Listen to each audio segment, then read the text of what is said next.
네, 안녕하세요. 예, 이상직이라고 합니다. 저는 사회학을 공부했습니다. 여기 사회학과 대학원을 2020년 8월에 졸업하고 지금 국회 미래연구원이라는 곳에서 일하고 있습니다. 이렇게 귀한 기회를 주셔서 감사합니다. 저는 일종의 생애사 또는 생애과정 연구의 관점에서 사회학에서 뭐 가족사회학 또는 뭐 노동사회학과 관련된 테마들을 좀 살펴보는 것에 관심이 있습니다. 조금 더 이게 조금 거창하게 말씀을 드리면 어떤 사회 현상을 좀 시간적 관점에서 또는 시간적 측면에서 좀 보고 뭐 해석하고 그렇게 분석하는 작업에 좀 관심이 있습니다.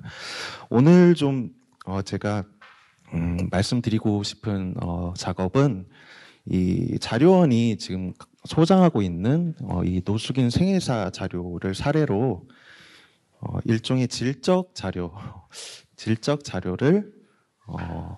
활용해서 일종의 2차 분석이라고 하는 것을 어떻게 할 수 있을까?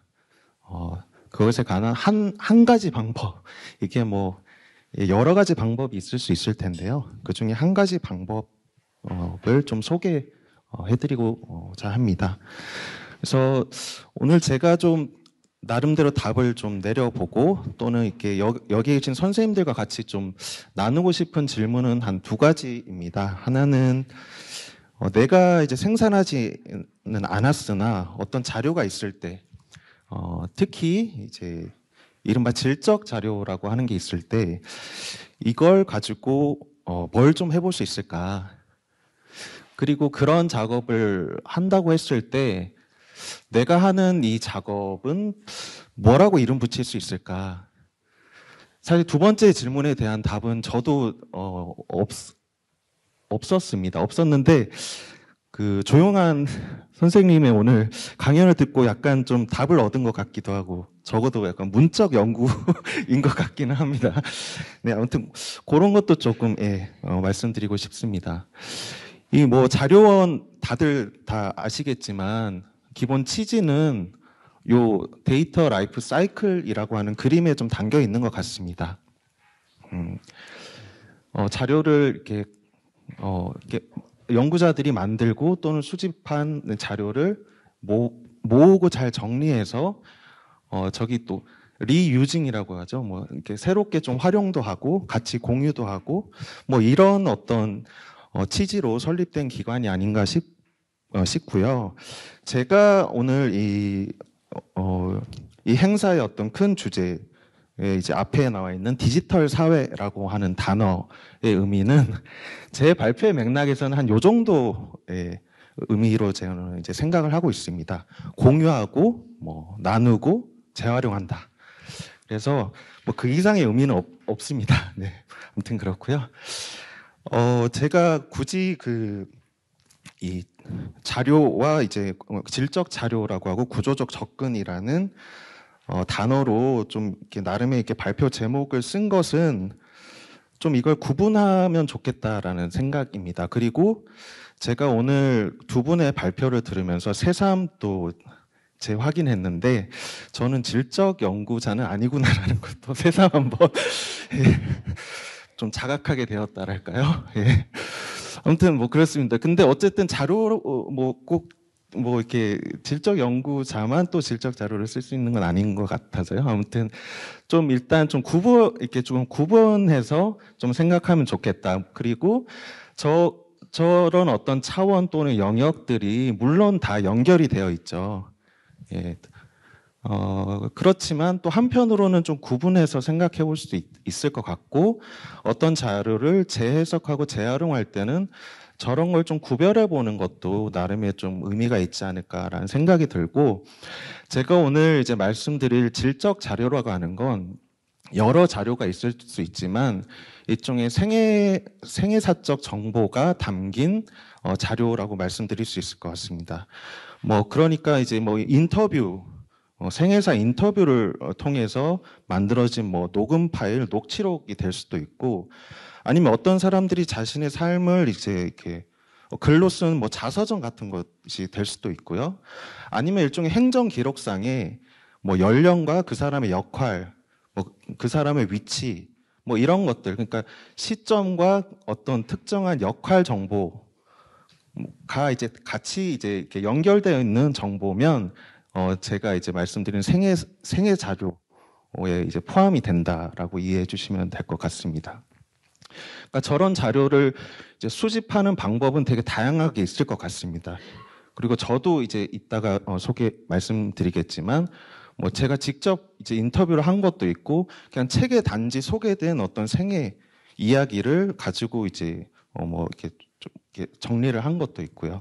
그래서 수집 방법은 다양할 수 있고, 뭐 분석도 다양할 수 있는데, 제가 이제 굳이 구조적 접근이라고 말씀을 드린 건 제가 저런 자료를 나름 정리하고 해석하는 어떤 기본적인 시각이나 틀이 일종의 나이라는 어떤 생애 정보의 핵심 의미 또는 시간의 의미를 나름 좀 구조적인 뭐랄까 차원에서 좀 이해하려고 한다. 그 정도로 좀 이해해 주시면 좋을 것 같고요.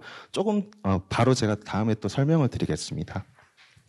다시 말씀드리면 제가 이게 최근에 재미있게 읽은 책인데 여기서는 이제 좋은 질적 연구를 한 5가지 차원에서 정의를 하고 있습니다. 나름 합의할 수 있는 게 있다고 해서 근데 이 책도 강조하는 것은 가장 첫 번째로 강조하는 건 접촉의 길이, 양. 근데 사실 그러니까 저 말은 일종의 내가 이제 자료의 직접 생산자라는 걸 이미 전제를 하고 있습니다.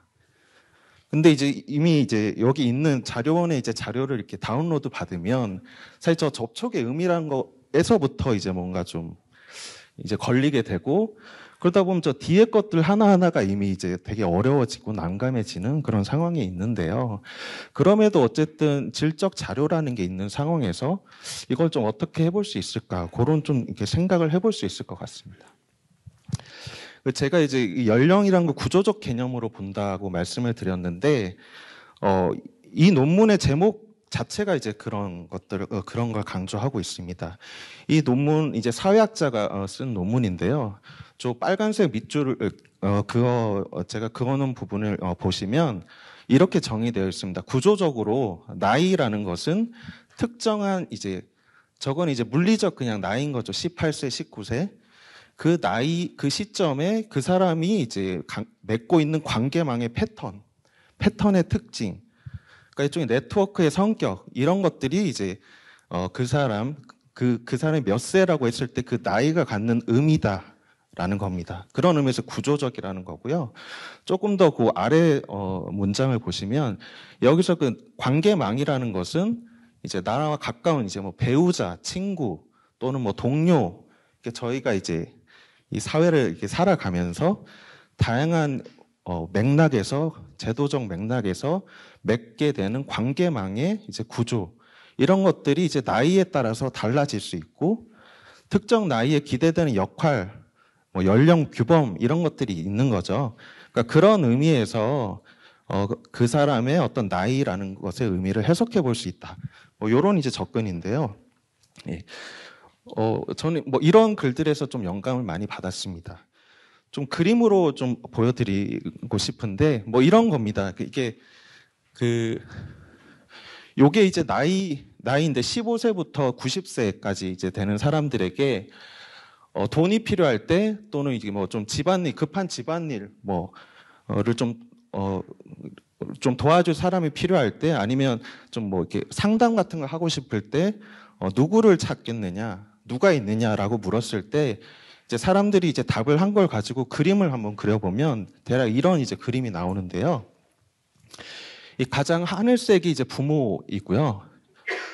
요 집안일로 제가 말씀드리겠습니다. 부모, 그다음에 형제, 자매, 배우자, 그다음에 이제 자녀, 뭐 친구, 뭐 기관, 가장 끝쪽이 없음인데 이런 식으로 이제 한국인의 일종의 관계망의 구조라는 것이 이게 나이에 따라서 이제 달라진다는 거죠. 그래서 근데 어떤 한국인이 이제 50세인 한국인이 있다. 그럼 그 사람의 50세라는 것이 갖는 구조적 의미는 한 80%는 배우자가 있고 그 사람에게 집안일을 부탁을 하고 뭐 돈은 한 뭐 절반 정도 배우자에게, 그 다음에 뭐 누구에게 빌리고, 주로 이제 뭐랄까 이게 정서적인 측면에서 고민이 있을 때는 친구와 뭐 이렇게 논의를 하는 그런 관계망에 있다. 그런 관계적 맥락에서 살아가고 있다. 뭐 이런 의미가 될 수 있을 것 같습니다. 그런 의미에서 50세와 20세, 70세의 의미가 이제 다른 거죠. 네. 그러니까 이런 어떤 관점에서 뭐 이런저런 그림들을 그려볼 수 있습니다. 이건 이제 제가 좀 젊은 15세에서 39세 되는 사람들이 1998년과 2018년에 누구와 살면서 어떤 역할을 하고 있는지 그 조합으로 일종의 역할 구조 그림을 그린 건데요. 저것도 보시면 이제 가장 검정 이 부분이 이제 부모와 살면서 학교 다니고 있는 그런 이제 겁니다. 근데 어느 정도 다 아시는 거지만 이렇게 나이가 들면서 이건 줄고 이 검정색은 이제 배우자가 있고 이건 남성인데 배우자와 이제 살면서 일을 하고 있는 상태. 근데 여기 여성 보시면 이 하얀색은 배우자와 있으면서 이제 일도 학업도 없는 기타 상태. 뭐 이런 식의 거죠. 그러니까 이걸 일종의 사회적 시간표라고 저는 이제 생각을 한다면, 이렇게 사회적 시간표는 남자인지 여자인지에 따라, 그리고 98년 그다음에 20년이 지난 지금 많이 다른 거죠. 비슷하면서도 다르다. 그러니까 이런 어떤 맥락에서 생애사적 자료의 어떤 의미를 좀 해석해 보려는 뭐 그런 작업으로 좀 말씀을 드릴 수 있을 것 같습니다. 그래서 이렇게 생애라는 것, 어떤 연령의 의미를 이렇게 이제 본다면, 저희가 생애 연구에서 좀 주요 또 관심사 중에 하나가 그런 거잖아요. 약간 좀 특별한 삶. 어쩌다가 이 사람 뭐 이렇게 됐을까? 아니면 특별한 사건을 겪게 된 계기와 맥락이 그 사람의 이후 삶에 어떤 영향을 미쳤을까? 뭐 저희가 뭐 이주자, 뭐 이런 그런 것들을 일종의 삶에서의 큰 전환점이라는 것을 변곡점이라고 저희가 이름 붙여 본다면, 그 의미라는 것도 결국 이렇게 좀 해석을 해볼 수 있지 않을까라는 겁니다. 그 사람이 갖고 있던 관계망의 구조가 해체되고 새로운 어떤 관계망이 형성이 되거나 아니면 그 해체된 상태의 어떤 불안정성이 이어지는, 요런 이제 관점을 좀 말씀드리고 싶고요. 이제 생애사 자료를 좀 말씀을 드리겠습니다. 이 코스타 홈페이지에 들어가 보시면 크게 양적, 질적 자료로 구분이 되어 있는데요. 이제 질적 자료를 클릭해 보시면 면적, 구술, 뭐 기록, 문서 이렇게 이제 분류가 되어 있습니다. 이제 제가 관심 있는 건 이제 저 면적, 구술 자료이고요. 한 96건 정도가 있는데, 요걸 클릭하면 이제 주제별로 그 96건이 이제 또 분류가 되어 있어요. 근데 이제 생애사 자료는 가장 첫 번째, 빈곤과 복지, 범주에 있습니다. 이렇게 되어 있고요. 이제 자료 사용 신청서를 제출을 하시면 아마 이제 받으실 수 있을 겁니다. 이 자료는 저도 뭐 여기 참여를 했습니다. 2009년에서 2011년까지 수집을 한 자료고요. 총 60명의 생애사 정보가 있고, 그때 많은 사람들이 참여했습니다. 그리고 여러 학과의 선생님들이 또 참여해 주셨고요. 그리고 이 당시에 그 청년 인턴 제도라는 게 있었습니다. 이명박 정부 때 청년 실업 대책의 일환으로. 그래서 학부를 졸업한 이제 학생들이 풀타임으로 거의 한 6개월 이상 이 자료를 모으는데 애를 써 주셨습니다. 그래서 저희가 60명을 그래도 거의 한 3번 정도 만났고요. 그래서 한 번에 한 80분 정도 면담을 했습니다.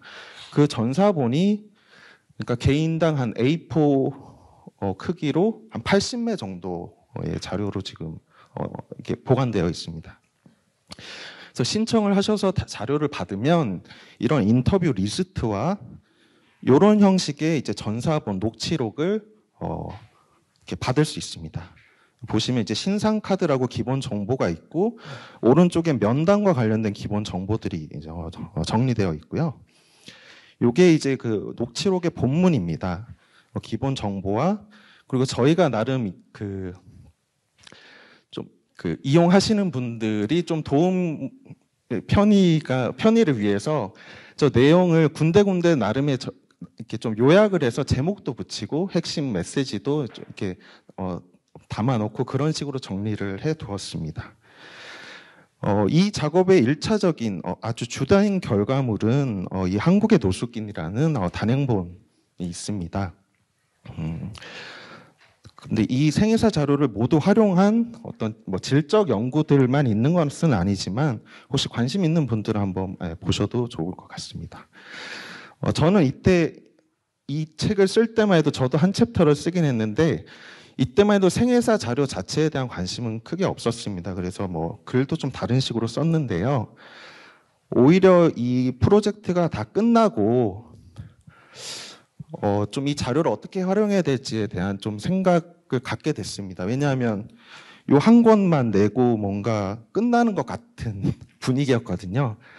근데 요거 한 권만 나오고 뭔가 이렇게 이 자료가 묻히는 건 좀 아쉽다라는 생각에서 조금 이것저것 좀 고민을 하기 시작했습니다.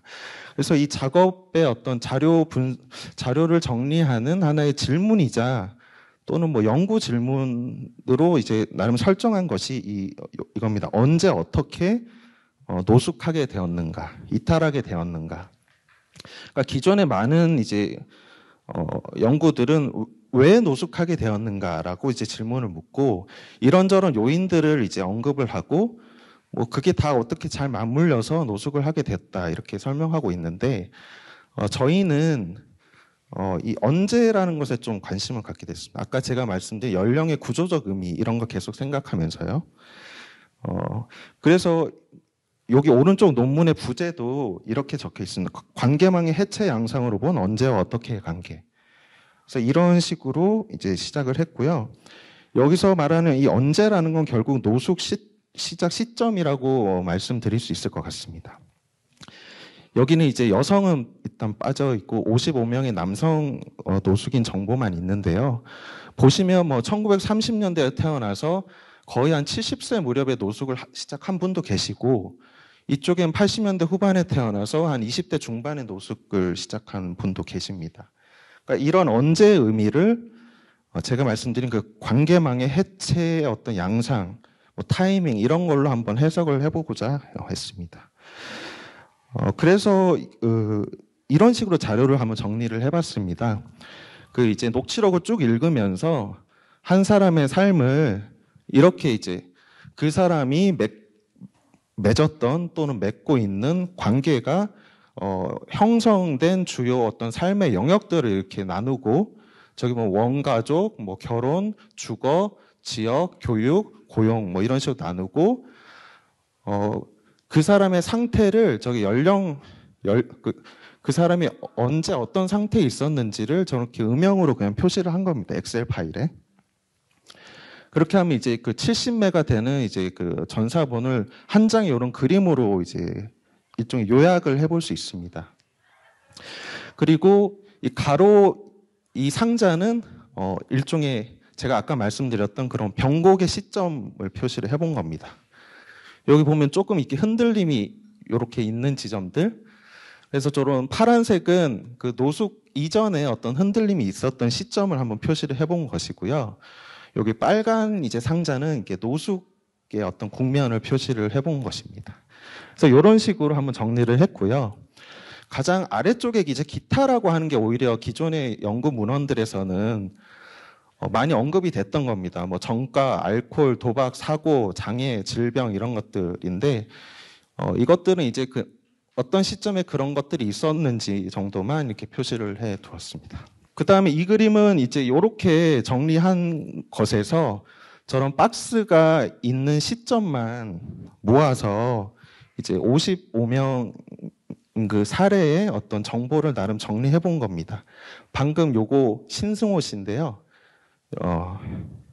이 그림에서 저거 빨간색으로 표시한 건데 이제 첫 번째 흔들림이 한 10대 중반에 있었고 두 번째 짧은 흔들림이 있었고 요때가 이제 노숙 국면이고 요 회색은 이제 노숙 시작한 이제 노숙 기간이라고 할 수 있습니다. 그래서 이런 것들을 다 한번 모아 보면 뭐 이런 좀 여러 가지 상상을 좀 해볼 수 있지 않을까. 뭐 그런 걸로 시작을 했는데요. 아주 뭐 의미 있는 어떤 뭐 정보를 도출하지는 못했습니다. 아무튼 이런 식으로도 한번 정리를 해봤고요.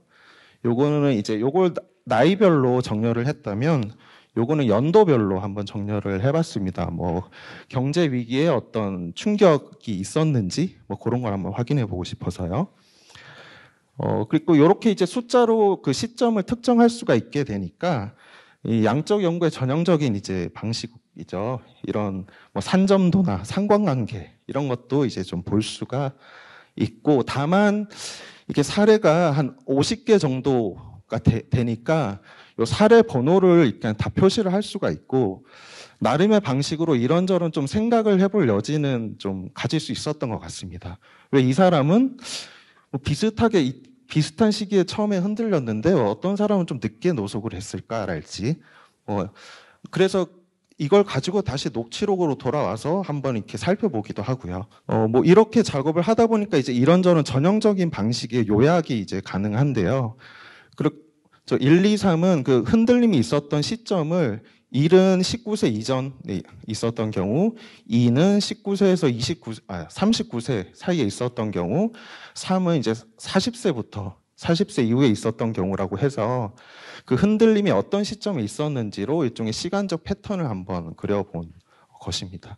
뭐 이런 걸 보면 333, 그러니까 40대 이후에 막 갑자기 흔들려서 노숙을 한 사례는 뭐 크게 많지 않다. 뭐 이런 얘기를 좀 했었습니다. 이게 이제 시간적 패턴이라면 요거는 이제 어떻게를 조금 확인해 보고 싶었던 건데요.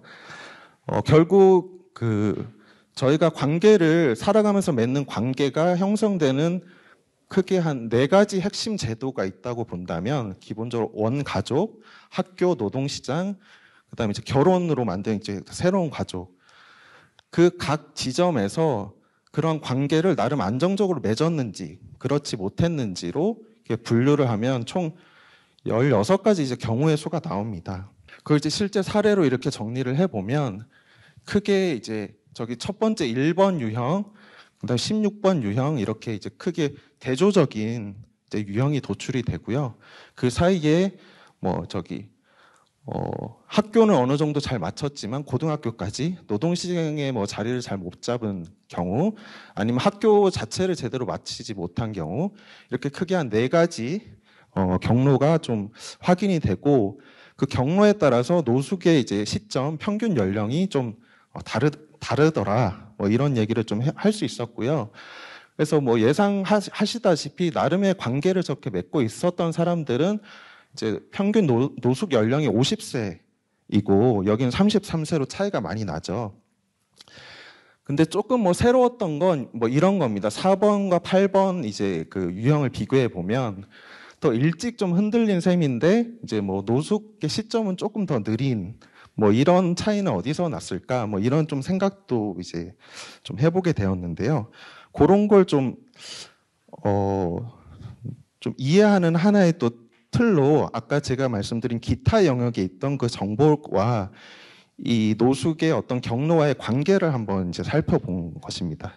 이것도 전형적인 그 통계 분석 기법에 따라서 기대값 대비 그 사례 값에 따라서 상관관계를 표시한 건데요. 뭐 저기 1번 유형은 이제 4곳에서 다 관계를 맺었던 사람들 보면 이제 미본무자도 없고 군대는 대부분 갔다 왔고 이제 전과도 없고 알코올도 없고, 근데 반대 16번은 상대적으로 군대 안 간 사람들이 많고 전과자가 많고 뭐 알코올 중독도 좀 있다. 뭐 이런 걸 확인할 수 있고, 아까 조금 그 기대와 달랐던 4번과 8번 같은 경우는 좀 그 성격이 다른 것 같습니다. 4번은 이제 부채라는 게 좀 주요한 요인인 것 같고요. 8번은 이제 알코올이나 전과 이런 것들과 좀 관련성이 있는데, 굳이 이걸 해석을 해보자면 8번은 이제 부채라는 걸 가질 만한 어떤 그 노동시장의 자원 자체도 없었고, 그래서 일찌감치 흔들리긴 했으나 뭐 약간 이렇게 시기를 두고 좀 노숙으로 이르렀다면, 저기 4번은 조금은 이제 좀 갑작스러운 직접적인 계기로 뭐 특정한 뭐 빚을 졌다든지 뭐 그런 식으로 좀 노숙을 하게 돼서 좀 일찍 하게 되지 않았을까, 뭐 이런 이제 해석도 좀 해 보았습니다. 그래서 이런 식으로 이제 작업을 한 일종의 결과물인데요. 아까 맨 처음에 제가 보여드렸던 그림에 그게 언제를 표시한 거라면, 언제 태어났고 언제 노숙했는지를 이제 표시한 거라면, 여기에 이제 어떻게라는 정보를 입힌 그림이라고 보시면 될 것 같습니다. 그래서 이런 작업을 하고 이제 이런 작업의 의미를 좀 어떻게 좀 찾을 수 있을까 해서 기존의 생애사 연구들의 어떤 뭐랄까 글쓰기 방식, 스타일을 한번 이렇게 리뷰를 잠깐 해보게 되었는데요. 보니까 연구물이 많이 늘어나고 있었고 관심도 많아졌습니다. 그리고 많은 다양한 대상들을 이제 상대로 연구를 진행을 하고 있었는데, 어쨌든 핵심은 그 변곡점이라는 것에 많은 연구가 관심은 갖고 있는데 그 의미를 아주 의식하고 있는 것 같지는 좀 않다, 이런 좀 인상을 받았습니다. 그리고 생각보다 많은 사례 인터뷰를 하는데 글에는 그 중에 한 2개 또는 3개 정도 사례만 소개를 하고 있다. 근데 그 소개의 맥락이 뭔가 좀 잘 설명이 안 되어 있는 경우가 많더라고요. 그냥 뭐 종합적으로 판단했을 때 이 사례가 뭐 대표성이 있다고 전형적이라서 뭐 했다, 이런 식으로.